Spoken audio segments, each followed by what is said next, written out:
በስመ አብ ወወልድ ወመንፈስ ቅዱስ አሃዱ አምላክ አሜን። አባቶቻችን አምላክ ልዑለ ባሕሪ ቅዱስ እግዚአብሔር የሚባርክና የሚቀድስ ስሙ የተመሰገነ ይሁን።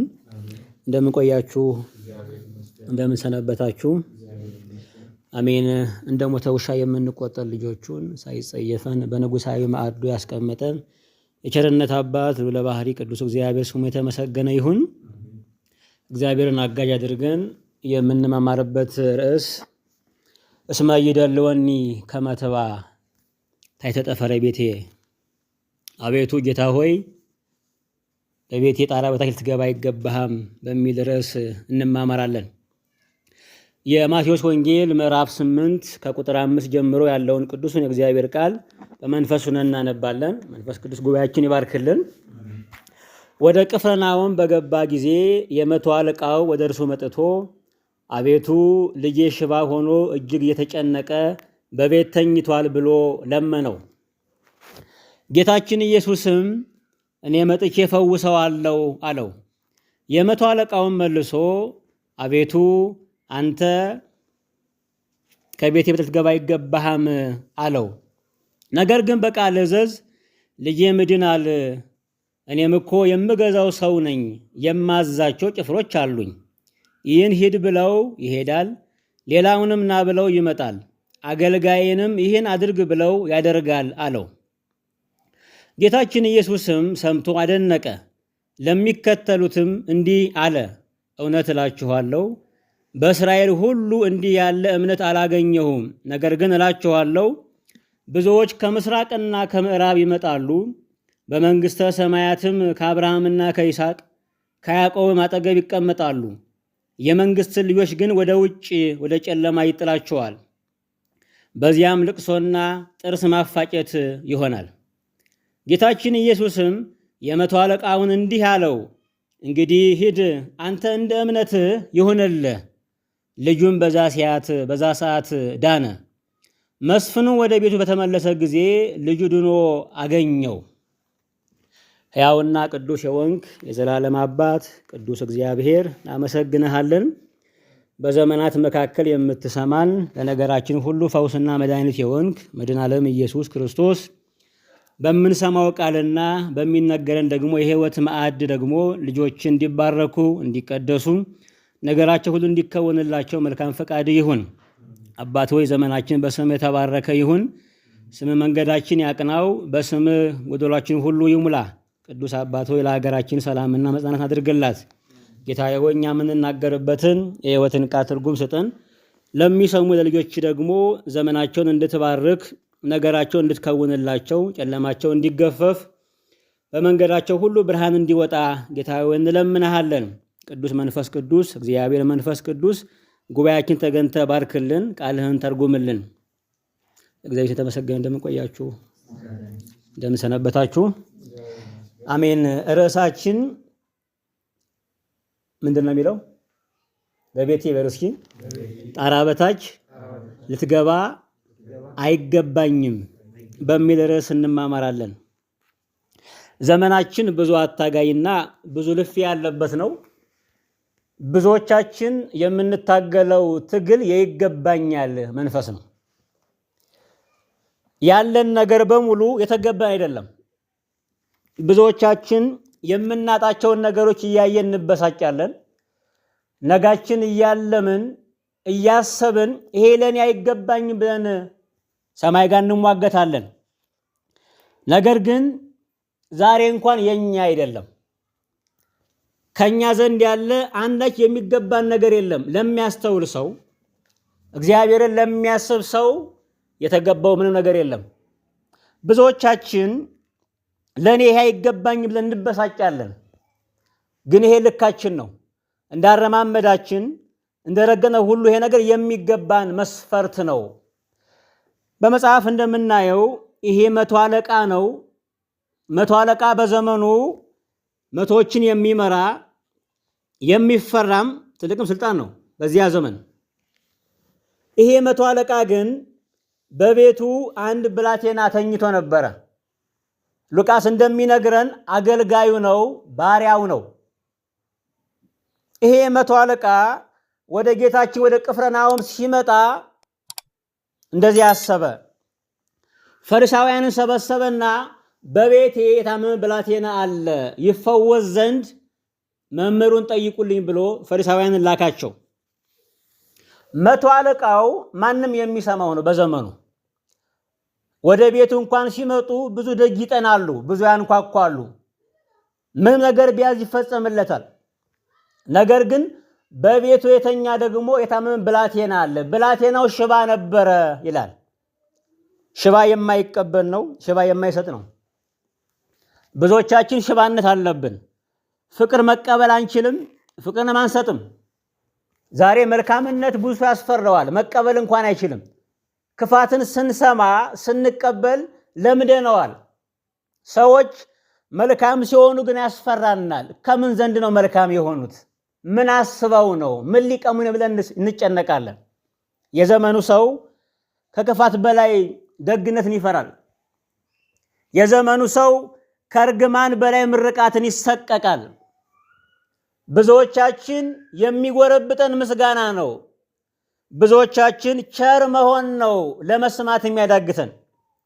የለመድነው የምናየው ውስጣችንን ውጫችን የከበበው በሙሉ ክፋት ስለሆነ ደግነት የሚቆረቁረን ሆኗል።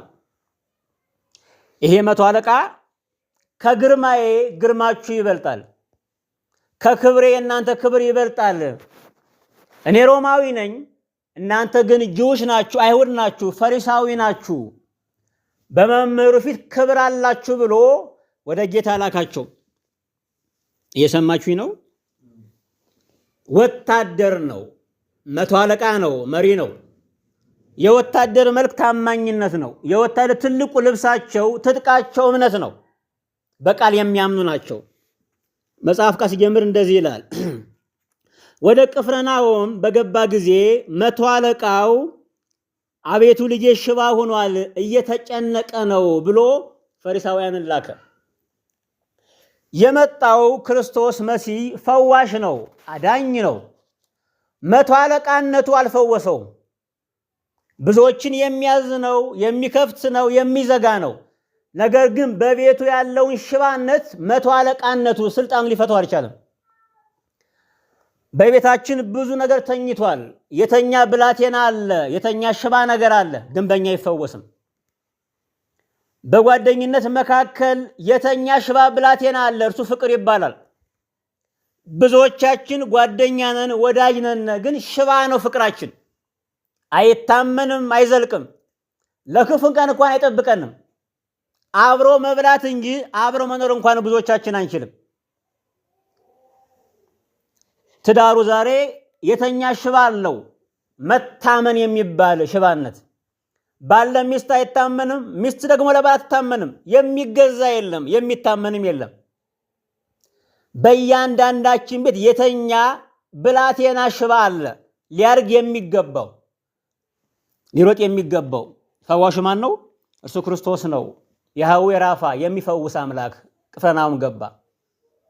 ሲገባ ይህ መቶ አለቃ ለእኔ አይገባኝም፣ ለእኔም አይቻልም፣ ግን የሚቻለው አለ ብሎ ተናገረ። ብዙዎቻችን አንድ ፉከራ አለን። ለእኔ አይገባኝም እንላለን። ትህትና የሚመስል ነገር ነው፣ ውስጡ ግን ትዕቢት አለው። ለምንድን ነው ማትቆርበው ሲባል እኔ ቆሻሻ ነኝ፣ ታጥቦ እንደገና ሪያ ነኝ፣ የእግዚአብሔር ሥጋና ደም ለእኔ አይገባኝም እንላለን። መቼም አይገባህም። መጀመሪያም እኮ ስለማይገባ ነው የተገባን። ያ ጸጋ ይባላል። ጸጋ ማለት የማይገባው ሰው የማይገባ ነገር ሲቀበል ማለት ነው። ከኔ ጋር ናችሁ? በዙሪያችን ያለ ነገር ሁሉ የሚገባን አይደለም። ይሄ ቀን አይገባንም። እንዳካሄዳችን ዛሬ ቃሉ ልንሰማ አይገባንም። ይሄ ቀን የሚጨመር በምህረቱ ነው። ስለዚህ እያንዳንዱ ጉዟችን የሚገባን ነገር አይደለም፣ የማይገባን ነገር ነው ያለን። ክርስቶስ ሲመጣ ፈሪሳውያንን ልኮ አገኘው። ፈሪሳውያን እንደዚህ ያሉት፣ ና ውረድ፣ ይሄ መቶ አለቃ ህዝባችን ይወዳል፣ ምኩራብ ሰርቶልናል፣ ስለዚህ ልታግዞ ይገባል ብለው ጌታን አዘዙት። እሱ ታዞም የሚሰማ አምላክ ነው። ለምነነውም ይሰማል፣ አዘነውም ይሰማል። ኢሳይያስ ሲናገር እዘዙኝ እታዘዛለሁ ይላል። ከኔ ጋር ናችሁ? እነዚህ ሰዎች ሄደው አናገሩት ክርስቶስን። እያናገሩት ሳለ ጌታችን እፈውሰዋለሁ እመጣለሁ አለ።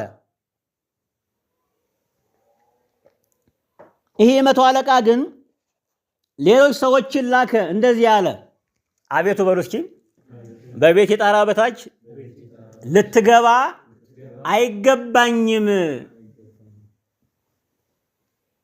ዛሬ ስልጣን ይገባኛል ነው፣ ክብር ይገባኛል ነው፣ ሹመት ይገባኛል ነው፣ ስም ይገባኛል ነው ትግሉ። ዓለም የሚራወጠው ሌላ ቋንቋ የለውም እኮ። ዛሬ እያንዳንዱ ሰው ልብ ውስጥ ያለው ይገባኛል ነው። የኢትዮጵያ ሕዝብ ደግሞ አብዛኛውም ሹመት ይዞ የሚሄድ ሕዝብ ነው። አንዱት እንደተናገረው የሀገራችን ሕዝብ ልዩ ሕዝብ ነው። በእያንዳንዳችን ኪስ የንግስና ዘውድ አለ። የሆነ ነገር ሲናገር አንችልም። ሁሉም ራሱን የሾመ ነው። ይገባኛል በጣም ክፉ መንፈስ ነው። እንደ ይገባኛል ያለ ጠላት የለም። አይገባኝም ሲባል ይገባናል። ከኔ ጋር ናችሁ? መጽሐፍ ቅዱስ ስናነብ ሐዋርያት ሥራ ላይ አስቄዋ የሚባሉ ቤተሰብ ልጆች አሉ፣ 7 ናቸው። እና ጳውሎስ እየፈወሰ ሲያዩ ፈውሱ በጣም ማረካቸውና ሕይወቱ የላቸውም፣ እግዚአብሔርን አያከብሩም፣ አልተቀቡም፣ ቅባቱም የላቸውም፣ ክህነቱም የላቸውም፣ ሐዋርያም አይደሉም። ግን ነገርየውን ስላዩ ደስ ይላል። አጋንን ሲጨው ሲፈወስ ምናምን በጣም ደስ ብሏቸዋል። ተሰበሰቡና አንድ አጋንንት የሚጨውን ሰው ጳውሎስ በሚሰብከው በኢየሱስ ስም ውጣ አሉት። አጋንንቱ እንደዚህ አላቸው፣ ጳውሎስን አውቀዋለሁ፣ ኢየሱስንም አውቀዋለሁ፣ እናንተ ማን ናችሁ? ደበደባቸው። ይህ ሰው አጋንንቱ ያለበት ሰው ልብሳቸውን ተራቆቱ፣ ቦጨራቸው፣ ቆስለው ሮጡና ሸሹ። ለስሙ ሳንገዛ በስሙ አንዳች ነገርን አናደርግም። የሰማችሁ ነው። በእግዚአብሔር ስም ሳንገዛ ስሙ ለኛ ይገዛልንም። ብዙዎቻችን ምን እንገሳለን? በስሙ ብዙ ነገር እንናገራለን። ለምንድን ነው ማይሳካው? ለምንድን ነው ማንሰማው? ለስሙ ሳንገዛ ስሙ ለኛ ምንም አያደርግልንም። እምነት እንደዛ ነው። አይገባኝም ግን መልካም ነገር ነው። አይገባቸውም።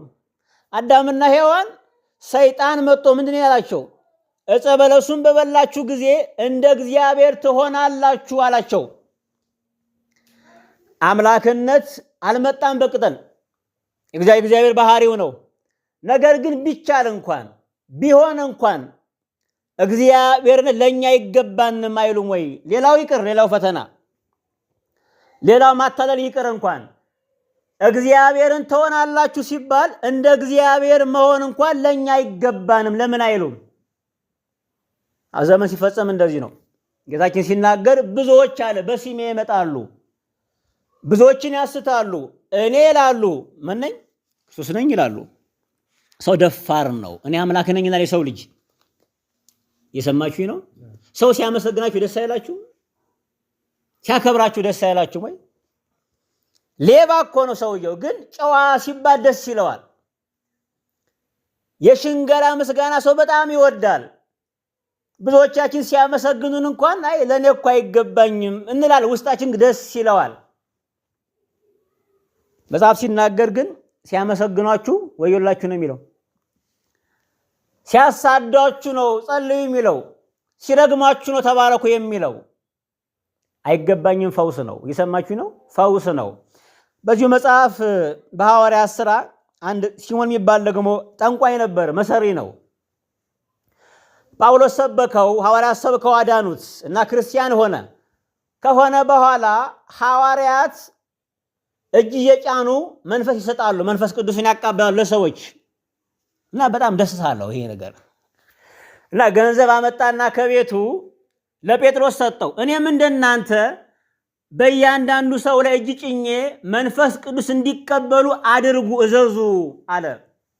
ጴጥሮስ እንደዚህ አለው፣ የመንፈስ ቅዱስን ሥራ በገንዘብ ልትገዛ አስባልና አንተም ገንዘብም ጥፋ አለው። አይገባንም። ሰው የማይገባው ነገር አይገባውም፣ የሚገባው ደግሞ ይገባዋል። ከኔ ጋር ናችሁ? ህይወታችሁን ተመልከቱ። ያላችሁን ነገር ቁጠሩ። የሚገባችሁ ነገር አለ ወይ? ትዳራችሁ ይገባችኋል? መሰንበታችሁ ይገባችኋል ወይ? ዛሬ እንደዚህ ቃሉን መስማት ይገባችኋል ወይ? በድካሙ የነርሰዋል። እግዚአብሔር ራሱን እያየ ባይወደን ኑሮ አንድ ቀን አይጨምም ነበር ለኛ። እግዚአብሔር የወደደን ራሱን እያየ ነው። እኛን እያየ የሚሰጥ ጸጋ ቢኖር አንዳችም ነገር አይገባንም ነበር። እያንዳንዱ ነገር በህይወታችን የሚሆነው እግዚአብሔር ራሱን ስለሚያይ ነው። እግዚአብሔር ታማኝ አፍቃሪ ነው። ለምን? ራሱን ስለሚያይ። ከኔ ጋር ናችሁ? አይገባንም በሉ እስኪ።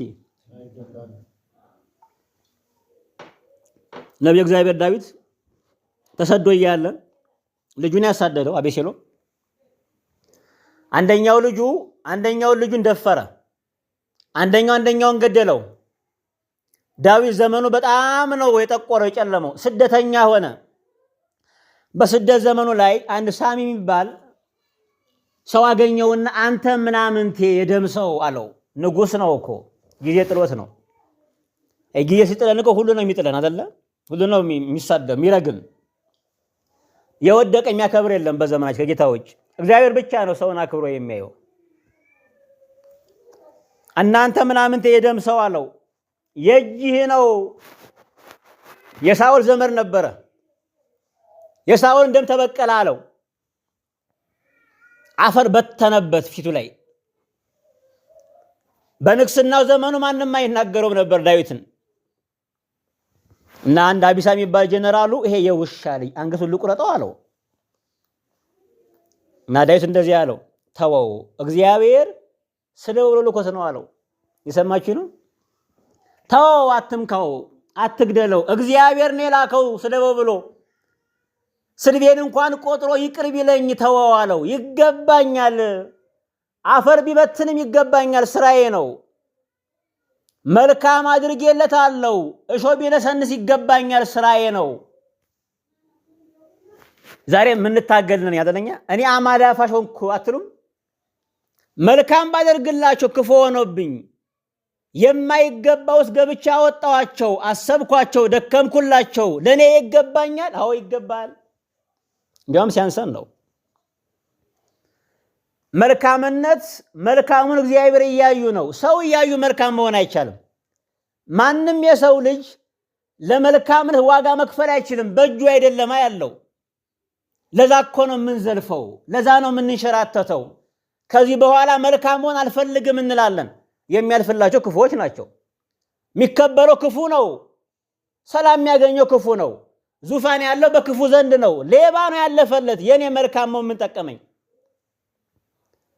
ለሰዎች ደግ በመሆኔ በመምከሬ ይቅርብኝ ብዬ እኔ ለሰው ብሆን ለኔ ምን ጠቀመኝ? ክፉዎች ናቸው ሰላም ያገኙት። ይሄ የሁላችን ፈተና ነው። ዳዊትም ተናግሯል። ጌታዬ አለ የክፉዎችን ሰላም አይቼ ቀናሁ አለ። አይገርምም? ያስቀናል እኮ ግን እንደ አበባ ነው። አበባ ሲያምርበት ሊረግፍ ነው። የክፉዎችን ማማርና መተለቅ ለመርገፍ ነው፣ ለመድቀቅ ነው። እግዚአብሔር አለ፣ እርሱ ፈራጅ ነው በዙፋኑ። የሚለውጥ አለ፣ የተራበውን የሚያጠግብ ምናምንቴውን የሚያረካ በሰማይ አለ። አይምሰላችሁ፣ የሚፈርድ አለ። አትቅኑ በክፎች። ሰላም ቢሰማቸው ሁሉ ቢያከብራቸው አንቱ አንቱ ቢባሉ ለጊዜው ነው። የሚዘልቅ ክብር እግዚአብሔር ብቻ ነው። እግዚአብሔር ያከበረው ብቻ ዘመኑ ይረዝማል። እግዚአብሔር ያየው ብቻ ላይወድቅ ይቆማል፣ ይጸናል። እንቀናለን በክፎች ሰላም እንቀናለን አይደለ? በክፎች ማደግ ያስቀናል፣ ግን የሚረግፍ ነው፣ ግን የሚጠፋ ነው። የሸረሪት ድር ነው። ሸረሪት ደክማ ደክማ ደክማ ሰርታ ጥበቧ ነው፣ ማንም አይደፍረውም ለእርሷ የሚመስላት። በቀላሉ የሚጠፋ ነው ግን ሸረሪት ድር። የክፉ ሰው ድካም እንደዚህ ነው። ትልቅ ይመስላል፣ ህብር አለው፣ ቀለሙ ያምራል እንደ ሸረሪት ድር፣ ቤቱ ውብ ነው፣ ግን የሚተንና የሚጠፋ ነው። እግዚአብሔር ካላየው ምንም የሚፈርስ ነገር ነው። እየሰማችሁ ነው? አይገባችሁም። የሚገባን ነገር የለም በዚህ ምድር ላይ።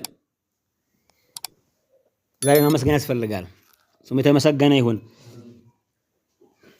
ታላቁ ሄሮድስ በንግስናው ዘመን የንግስናው በዓል ነበርና ልብሰ መንግስቱን ለብሶ ዘውዱን አድርጎ አደባባይ ወጣ እና ተቀመጠ በዙፋኑ ላይ እና እየተናገረ ሳለ መቼም ህዝብ እኮ ይዞ ነው የሚገል ገደል እኮ የሚከት ነው ህዝብ። የህዝብ ምስጋና እኮ አጥንት የሚሰብር ነው። እና እየተናገረ ሳለ ይሄ ድምፅ አሉ የአምላክ ድምፅን ይመስላል የሰውም አይደለም አሉት። ሰው ሲያመሰግን እኮ ገዳይ እኮ ነው፣ ሸንገላ የበዛበት ውስጣችን ይነክሳል እኮ። አፋችን ነው የሚያመሰግነው።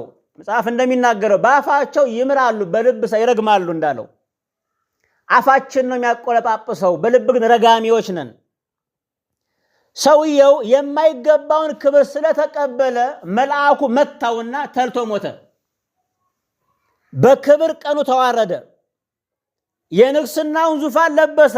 አስከሬን መቀመጫ ሆነበት። ዙፋኑ አስከሬን ሆነ፣ ሳጥን።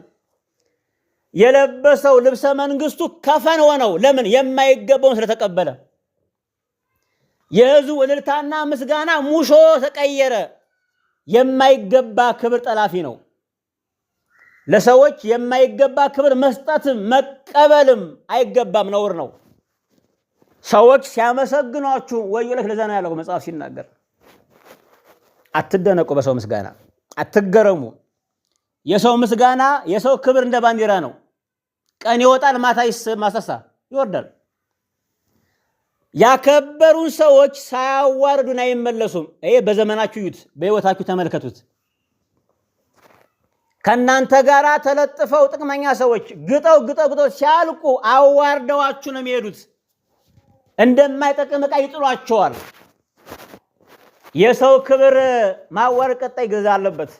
ይጠልቃል የሰው ክብር። የሰው ምስጋና ይጠልቃል። የሰው እዩኝ ማለት ይከስማል። እሱ ያከበረው ብቻ ይዘልቃል። እሱ ያመሰገነው ብቻ ይዘልቃል። ሄሮድስ ተልቶ ሞተ። አይገባኝ ማለት ጥሩ ነው። ዮሐንስ መጥምቁ ሲናገር የጫማውን ጠፍር እፈታ ዘንድ ምን አይለኝም፣ አይገባኝም። አይገባኝም ስንል ይገባናል። እግዚአብሔር እኔ አይገባኝም ስንለው ይገባቸዋል ብሎ ይሰጥናል። እሱ ይገባኛል ደግሞ ስንል አይገባንም። ዛሬ የምታዩት ነው ክህነት ለመቀበል። ምክንያቱም በጥንት ዘመን እረኝነት የሚያስገድል ነው። አንድ ሰው አባት ሲሆን፣ ጳጳስ ሲሆን፣ አገልጋይ ሲሆን፣ ካህን ሲሆን ሊሞት ነው የሚዘጋጀው። ምክንያቱም ዘመኑ ስደት ስለሆነ። አሁን ግን አገልጋይነት የሚያበላ እንጀራ ነው። ከየትኛውም ስራ በላይ ማገልገል ጥሩ እንጀራ ነው። ዛሬ ምናየው ስለሆነ ተከብረው ነው የሚኖሩት።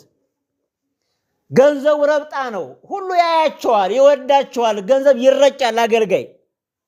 አገልጋይነት ዛሬ የሚቀዳደሙት ስራ ሆኗል። ምክንያቱም ሰማዕትነት የለውማ፣ መነቀፍ የለውም፣ መሰደብ የለውም። አይገባንም ነበር ግን። የሰማችሁ ነው። እንቀጥል እስኪ። ይሄን መቶ አለቃ በቤቴ ጣራ ልትገባ አይገባኝም አለው።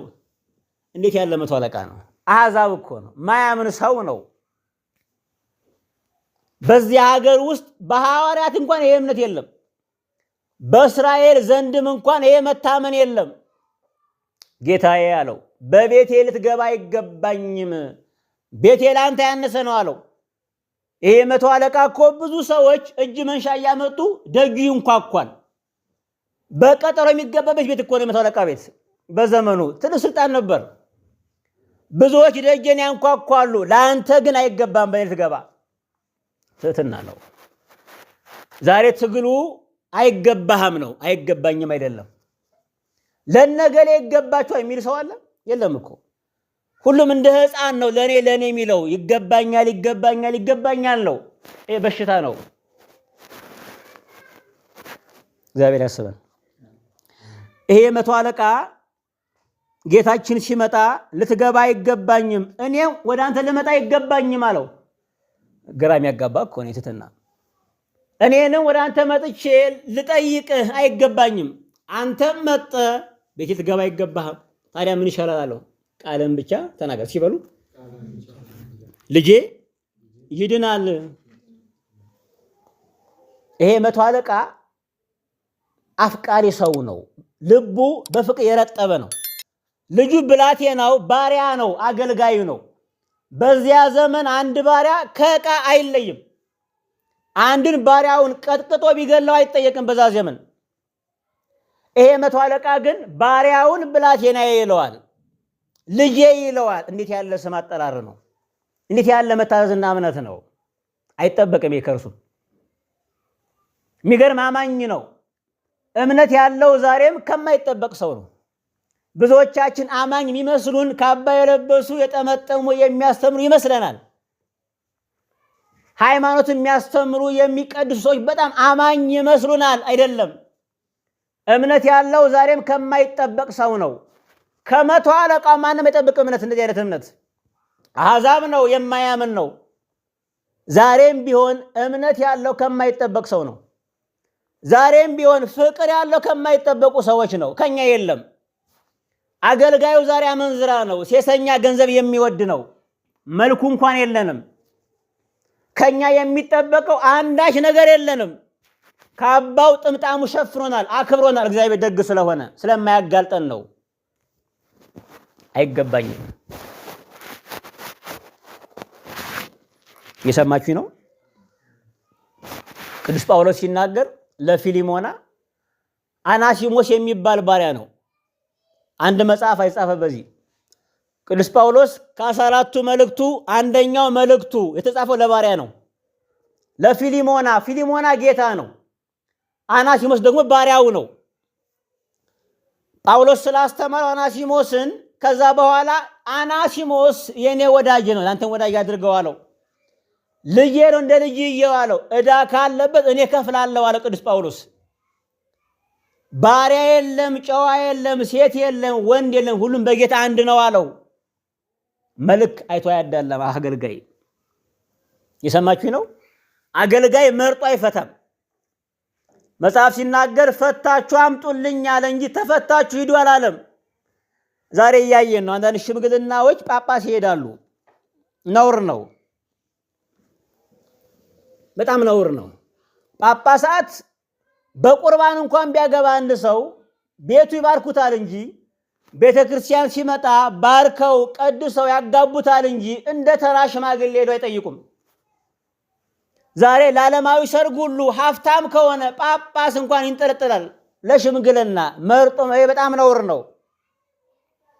ለማንም አዝማሪ ለማንም ባለሀብት ተብሎ ጳጳስ አያንስም። አገልጋይ ክቡር ነው፣ ከንጉስም በላይ ነው። የሾመው እግዚአብሔር ሰማያዊ ነው። እንደዚህ ነው ያነስ ነው፣ እንደዚህ ነው የሰገድ ነው። አንድ ድሃ ቢያገባ አይመጡም። የአንድ ድሃ ቤት አይባርኩም መጠው። ሀብታም ሲሆን ግን እንደዚህ ነው የሚነጠፉት።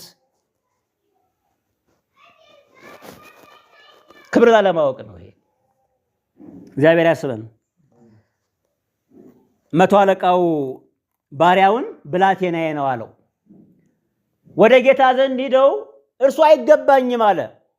ፈሪሳውያን ግን ይገባዋል ይሄ ሰው። ለምን? ህዝባችን ይወዳል፣ ወገናችን ይወዳል፣ ምኩራብ ሰራልን አሉት። እኛን ይወዳል ቢሉ ጥቅመኝነት ነው፣ መጠቃቀም ስላለ። ህዝቡን ይወዳል ነው ያሉት። ህዝብ የሚወድ ሰው አለ ታውቃለህ? ግጥሟቸው ያውቃል። ህዝብ የሚወድ ሰው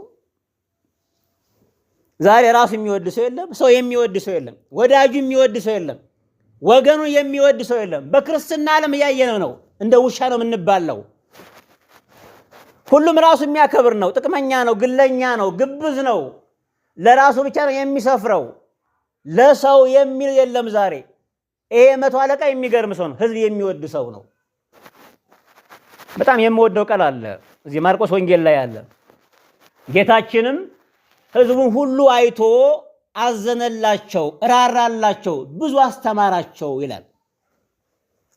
ጌታችን ህዝቡን ሲያየው እረኛ የለውም፣ አባት የለውም፣ ጠባቂ የለውም። ህዝቡ በጣም ሲሰበሰብ አየና አዘነላቸው፣ ብዙ አስተማራቸው ይላል። ዛሬ ህዝቡን ስናየው የሚታየን ምኑ ነው? ኪሱ ነው የሚታየን፣ ምናየው ነው። በየአውደ ምሕረቱ ሰው ሲበዛልን በዓላት በጣም ዋና ዓላማቸው ይሄ ነው። የሰው ልብ የተራቆተ ነው፣ የተከዘ ነው። ተራቁቷል እኮ ሁሉ ሰው፣ በድን ነው የሚመጣው ሰው ሁሉ እኮ። እያንዳንዱ ክርስቲያን ያነሰ ነው በኃጢአት ማንነቱ፣ ህይወቱ፣ ግብሩ በጣም የተጎሳቆለ ነው። በየቤቱ ያለው ጭቃ በጣም ብዙ ነው። እርሙን ይመጣል ቤተክርስቲያን ሲሰበሰብ ህዝቡ ኪሱ ነው የሚታየው፣ ልቡ አይታይም። አገልጋይ ግን የሚያዝን ነው፣ የሚራራ ነው፣ ልብን የሚመለከት ነው። በጣም የሚያሳዝን ነው። ዛሬ ጥላ የምንዘቀዝቀው የተዘቀዘቀበት ሰው ላይ ነው የምንዘቀዝቀው። ሰው ሁሉ የተዘቀዘቀበት ነው ዛሬ። ህሊና የለውም፣ ስቷል። የሚያስተውል የለም ዛሬ። የሚረግጠውን ሰው አያውቅም፣ ግራ ገብቶታል። ዛሬም እንለምነዋለን ይህን ህዝብ። መቼ ነው ሰው ልቡን የምናየው? መቼ ነው የምንራራለት? መቼ ነው የምናዝንለት? መቼ ነው ብዙ የምንደክምለት፣ ብዙ የምናስተምረው? የሚያዝን የለም ዛሬ። ቤተ መንግስቱም ቤተ ክህነቱም ሌባ ነው፣ ዘግዝቆ የሚበላ ነው። ለወጣቱ የሚራራለት የለም ዛሬ። ለህዝቡ ማንም አያዝንለትም። ብዙ አገልጋዮች ገንዘብ ብንልክላቸው እኛ ብንቀር ደስ ይላቸዋል። ከኛ ምንም አይፈልጉም ከገንዘብ ውጭ።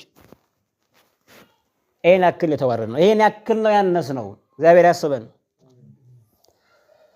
መቶ አለቃው ጌታ እየመጣ ልክ ሲቀርብ ቤቱ ላይ ጌታ ወይ አይገባኝም አለው። በቤቴ ልትገባ አይገባም፣ ቤት እኮ ውድ ቤት እኮ ነው፣ የተከበረ ቤት እኮ ነው። ሰውየም ክቡር ነው፣ ግን ከኔ ክብር ያንተ ክብር ይበልጣል። ከማዕረጌ ማዕረግ ትልቅ ነው፣ ልታየኝ አይገባም። ፈውስን ብቻ ላካለው። ቃል ብቻ ተናገር። ታምናላችሁ? ቃል ይፈውሳል። ታውቃላችሁ አይደል? ቃል ያድናል። የቃል ኃይል ይገባዋል። መቶ አለቃ ነዋ፣ ወታደር ነው። ወታደር ትእዛዝ ያውቃል።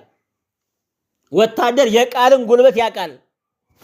የበላዩ ሲያዘው ይታዛል። ለምን አይልም ወታደር? እንዴትም አይልም ወታደር። አማኝ ነው። ለምን አያውቅም ወታደር? እምነት እንደዛ ነው። እምነት እንደዛ ትርጉም ራሱ የሚያምን ሰው ለምን አይልም? እንዴትም አይልም። እምነት ማለት እንዴትም ማሸነፍ ስለሆነ እንዴት ከተባለ ማመን የለም። ቃል ብቻ ተናገር፣ እሱሳ ይድናል። ጠዋት የምንሰማው ቃል ኃይል አለው። ቀናችን ሁሉ ብሩህ ያደርገዋል። ጠዋት የምንሰማው ቃል ትልቅ ጉልበት አለው። ጨለማ የሚያደርግም ቀን ነው ራሱ። ብዙዎቻችን ንግግራችንን አንቆጥበውም፣ ንግግራችን አንመለከትም። ግን ኃይል አለው ንግግር። ቃል ጉልበት አለው፣ ስልጣን አለው። ሰዎችን ቀናቸውን ብሩህ ልናደርግ እንችላለን። ከመጀመሪያውም ቃላችን ደግ ከሆነ መልካም ከሆነ ቀናቸው ብሩህ ይሆናል። ቀናቸውን ማጨለም እንችላለን። ቃል ቀን የሚያጨልም ብርሃን የሚያደርግ ኃይል ስላለው ክፋት እናገሩ፣ ሰዎችን አታስቀይሙ። ቃል መርዝ ነው፣ ውስጥ የሚተከል ነገር ነው። እናንተ ቀላል ነው ሲናገሩት፣ ከእናንተ አንደበት ሲወጣ በጣም ቀላል ነው። ብዙ አይጎረብጣችሁም፣ ብዙ አይሰማችሁም። ሄዶ ግን ብዙ ስራ ይሰራል። ሰውየውን ቀኑ ያጨልምበታል። ሲያብሰለስን ነው የሚውለው። ምን በቃ ቀኑ ይምታታበታል። ጥንቃቄ ማድረግ ጥሩ ነው። ቃል ምንድን ነው? እሱን እያየን እንጨርሳለን። ከኔ ጋር ናችሁ? ዕብራውያን እንደዚህ ይላል። ቅዱስ ጳውሎስ የጻፈው መልእክት ነው። ዕብራውያን 4:12 እንደዚህ ይናገራል። እየሰማችሁኝ ነው? እንደዚህ ይላል፣ የእግዚአብሔር ቃል ሕያው ነውና። ምንድነው? ሕያው ነውና። የእግዚአብሔር ቃል ሕያው ነውና የሚሰራም ሁለት ልሳን ካለው ሰይፍም ሁሉ ይልቅ የተሳለ ነው፣ ነፍስንና መንፈስን ጅማትንና ቅልጥምን ይለይ ድረስ ይዋጋል፣ የልብንና የስሜትን ሐሳብ ይመረምራል ይላል። የእግዚአብሔር ቃል መጀመሪያ ሕያው ነው። ምንድነው? ሕያው ነው፣ እንደ ባለቤቱ ነው። እግዚአብሔር ሕያው ነው፣ ቃሉም ሕያው ነው። ለሞተው ሕይወታችን ሕያው የሚያደርገው ቃሉ ነው። ስንማር ስንሰበክ አይመስለንም። በየቤታችን ያለው ግን ብላቴና ይፈወሳል፣ ድዊው ሽባው ይድናል ካመን። ብዙ ሰዎች ሲሰበክ አይመስለውም፣ የሚለወጥ አይመስለውም። ብዙ ጊዜ ስብከት ፕሮግራም ማድመቂያ ነው። ዛሬ ለምደነዋል። በቃ እንሰበካለን፣ እንዳንድ ልምድ ነው። ቃሉን ደግሞ ስንሰማ አናገኝም ጉልበት። የእግዚአብሔር ቃል ግን ሕያው ቃል ነው። በሕያው ፊት የሚያቆም ሕያው ቃል ነው እግዚአብሔር ቃል። የማንም ቃል በእግዚአብሔር ፊት አያቆመንም። ሕያው የሆነ ቃል ብቻ ያቆመናል። ቃሉ ምንድን ነው? ሕያው ነው። እመኑ። የሞተ ነገር ካለ በቤታችሁ ሕያው ቃሉን ተናገሩ፣ ቤቱ ይፈወሳል፣ ይድናል። የእግዚአብሔር ቃል ቀጥሎ ምን አለ? የሚሰራ ቃል ነው። በእውነት በዘመናችን ከተውነው ነገር እግዚአብሔርን ቃል ነው። ብዙዎቻችን የእግዚአብሔር ቃል በረከት መሆኑን ረስተነዋል። የእግዚአብሔር ቃል ግን የሚሰራ ቃል ነው። የሚቃል ነው፣ የሚሰራ ቃል ነው። የእግዚአብሔር ቃል ተነግሮ ዝም ብሎ አይመለስም። የእግዚአብሔር ቃል ስራ አለው። ስንሰማው ስንናገረው ስራ ያለው ቃል ነው። ዛሬ ቃሉ ተንቋል። እንደ ማድመቂያ ሆነ እኮ ፕሮግራም ማድመቂያ ነው የሆነው። ዛሬ መሰራት አለው። ስትሰሙ ልትሰሩ ይገባል። በውስጣችን ያለው ነገር ሊሰራ ይገባዋል። እግዚአብሔር ያግዘን። ቃሉ ሕያው ነው፣ የሚሰራ ነው። ሁለትም ደግሞ ስለት ካለው ሰይፍ ይልቅ የተሳለ ነው። ቃሉ ምንድነው? ሰይፍ ነው። በሁለቱም በኩል የተሳለ ሰይፍ ነው እግዚአብሔር ቃል። ሁለቱም በኩል የተሳለ ሰይፍ ለመያዝ አይመችም። በላይም ስለት ነው፣ በታችም ስለት ነው። የእግዚአብሔር ቃል ለዓለማዊ ሰው አይመችም። የተሳለ ቃል ነው። ለራሳችን ሐሳብ የእግዚአብሔር ቃል አይመችም። የእግዚአብሔር ቃል እንደ እግዚአብሔር ሐሳብ ብቻ ይመቸናል። ብዙዎቻችን ለዚህ ነው የምንጨነቀው። የእግዚአብሔርን ሐሳብ ወደኛ ልንጠመዘው እንሞክራለን። አይሆንም። የእግዚአብሔርን ቃል እንደ እግዚአብሔር ሐሳብ ልንረዳ ይገባል። ብዙዎቻችን ቃሉን ስንሰማ ለኛ ስንፍና ነው የምናረገው። አንዳንድ ሰካራም ጥቅስ አለ አይደለ? ወይን አይደለ? የሰው ልብ ደስ ያሰኛ የሚል ጥቅስ ይዞ ሰካራም አለ። ለራሱ እንዲመቸው አድርጎ የሚወስድ ማለት ነው። የእግዚአብሔር ቃል ስለ ሰይፍ ነው። የእግዚአብሔር ቃል ሰይፍ ነው። የእግዚአብሔር ቃል ማጭድ አይደለም፣ ተቆልሞ የሚቀጭ አይደለም። የእግዚአብሔር ቃል የእግዚአብሔር ቃል መዶሻ አይደለም፣ የሚያደቅ አይደለም፣ አድቆ የሚተው አይደለም። የሚሰራ ቃል ነው። የሚጠግን ቃል ነው። የእግዚአብሔር ቃል ሰይፍ ነው፣ ቆንጨር አይደለም። ብዙዎች የእግዚአብሔርን ቃል ሰው መጥለፊያ ያደርጉታል። ለእግዚአብሔር የሚቆረቆሩ እየመሰላቸው ሁሉ መጥረግ ያደርጉታል። እግዚአብሔር ማንንም እንሰደብ አይፈልግም። ዛሬ ዘመኑ እንደዛ ነው። ለእግዚአብሔር ነው የምንቆረቆር እያሉ ይሳደባሉ። ማንንም ያንጓጥጣሉ። በቃሉ ፊት ይሳደባሉ። እግዚአብሔር አይፈልግም። እግዚአብሔር አይፈልግም። የሰማችሁኝ ነው። የእግዚአብሔር ቃል ነፍስንና መንፈስን የሚለይ ነው። ምንና ምንን? ነፍስንና መንፈስን። የእኛን ማስተዋል ከእግዚአብሔር ጋር ምንድነው የሚለየው ሲባል ቃሉ ነው። የምንሰማው ሐሳብ በውስጣችን የሚንሰላሰለው ሐሳብ የእግዚአብሔር ሐሳብ የኔ ሐሳብ ነው። መለያው ምንድነው? የእግዚአብሔር ቃል። ብዙ ሰው ዛሬ ዝሮበታል። የሰው ሐሳብ እያንጠለጠለ የእግዚአብሔር ሐሳብ ይመስለዋል። ለምን? ቃሉ የለውማ። ቃሉ ማንጠሪያ ነው። ቃሉ ማጥለያ ነው፣ መለያ ነው፣ ሰይፍ ነው፣ ይለያል። የእግዚአብሔር ቃል ጅማትንና ቅልጥምን ይለያል። የተያያዘ ነው አይደለ? ቅልጥምና ጅማት። ስጋዊና መንፈሳዊ ሐሳብ የሚለይ በቃሉ ነው የሚለየው። ቃሉ ጉልበት አለው። ቃሉን ይስጠን። ቃልን ብቻ ተናገር አለው። አይገርማችሁም? በቤቱ የተኛ ብላቴና ነው፣ ሽባ ነው። ጌታዬ ወይ ልትመጣ አይገባም። ብላቴናው ነክተ ዳስሰ ተናግረ አትፈውሰው፣ ቃል ብቻ በቂ ነው። እንዴት የናቀው ችግሩን። ብላቴናው እየተጨነቀ ነው ያለው። ነገር ግን የብላቴናው በሽታና መከራ ካንተ ያነሰ ነው። ጌታዬ ወይ አንተ ልትመጣ አይገባም፣ ቃልን ብቻ ተናገር። ቃል መጦ ስራ ይሰራል አለ። የሚሰራ ቃል ነው ያለህ፣ ተናገር አለው። በጣም ከሚደንቅ አማኝ መጽሐፍ ቅዱስ ያለችው ሴት ነች አይደለም? ደም ይፈሳት የነበር በጣም ታማኝ ነበረች። ስንት ዓመት? 12 ዓመት። ያን ያክል ዓመት ሁሉ ደም ይፈሳት ነበር። ነገር ግን ክርስቶስ ሲመጣ የልብሱን ጫፍ ብዳስሰው እፈወሳለሁ አለች። መከራዬ፣ ችግሬ ለአንተ ለጨርቅ እንኳን አይመጥንም አለችው። ያን ያክል ዓመት ለእኔ መከራ ነው፣ ጭንቀት ነው፣ ለእኔ አቅም አይቻልም። ብዙ ነበር፣ ፈውስ ነበር፣ አይቻሉም። ሐኪም ሁሉ መጣ። ባለ መድኃኒቱም አልቻሉትም። መድኃኒት የላቸውም ለዛ በሽታ። ያን ያክል ዘመን ሁሉ ደም ይፈስ ነበረ። ማቆሚያ የለውም ጅረቱ። 12 ዓመት በሙሉ ደም ይፈሳል። ነገር ግን አለች ለአንተ ግን የልብስ ጨፍ ዘርፉ አይመጥንም አለችው። በእውነት ከችግራችን ማን ይበልጣል? ማን ይበልጣል? እግዚአብሔር ይበልጣል። አንድ ሰው ሲናገር የችግርን ታላቅነት ለእግዚአብሔር አትንገረው ይላል። የሰማችሁ ነው። የችግርን ታላቅነት ለእግዚአብሔር አትንገረው፣ ከዚያ ይልቅ አለ የእግዚአብሔርን ታላቅነት ለችግር ንገረው አለው። የኛ ሐሳብ ምንድነው? ለእግዚአብሔር ችግራችን ነው የምንነግረው። እንደዚህ ሁኜ ተጠቤ መከራዬ ህይወቴ ምናምን የትኛውም ችግር ግን ለእግዚአብሔር ለልብሱ ጫፍ እንኳን አይመጥነውም። አማኝ እንደዚህ አይልም። ችግሬ በጣም ቀላል ነው፣ በእኔ ፊት በጣም ከባድ ነው፣ ለእኔ አይቻልም፣ ጉልበተኛ ነው፣ ጉልበት ሰባሪ ነው። በአንተ ፊት ግን በጣም ቀላል ነው። ቃልህን ብቻ ተናገር፣ አትምጣ አንተ፣ ቤቴ ይፈወሳል አለ። የልብስን ጫፍ ነካለሁ እድናለሁ አለች። ይሄ እምነት አላችሁ ወይ? እናምንም እኮ እኛ በቃ እንዲሁ ላይ እንኳ የምንኖረው በህይወታችን እግዚአብሔር እጁን አላየነውም እኮ። የእግዚአብሔር እጅ የተሰወረ እጅ ነው፣ ግን አልቀመስነውም። እግዚአብሔር የሚሰራ አምላክ ነው፣ ግን እኛ አልቀመስነውም፣ አላየነውም። ለምን? አናምነውማ። ችግራችን በጣም ትልቅ ነው በእኛ በአእምሯችን ፊት።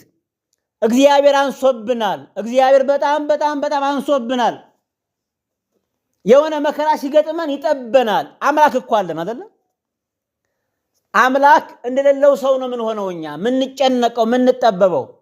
እግዚአብሔር ግን አለ፣ በሰማይ የሚሰራ አምላክ አለ። ስሙ የተመሰገነ ይሁን። ይህ ሰው አማኝ ሰው ነው።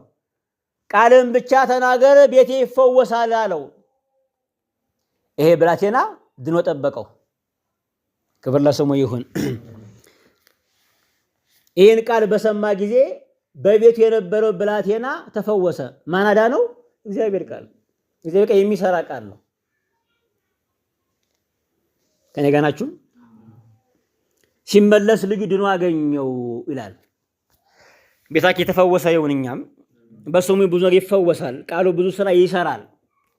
በቤቴ በተለይ ትገባ አይገባህም። የሚገባን ነገር የለም ለኛ። አይገባኝም ፈውስ ነው። በነገራችን ላይ በጣም ፈውስ ነው። ዛሬ በሀገራችን ይሄ ሁሉ ፍጅት እኮ ምንድን ነው? ይገባኛል እኮ ነው። አንድ ተራ መሬት ይገባኛል። ይሄ ሁሉ ሰው እያለቀ ነው።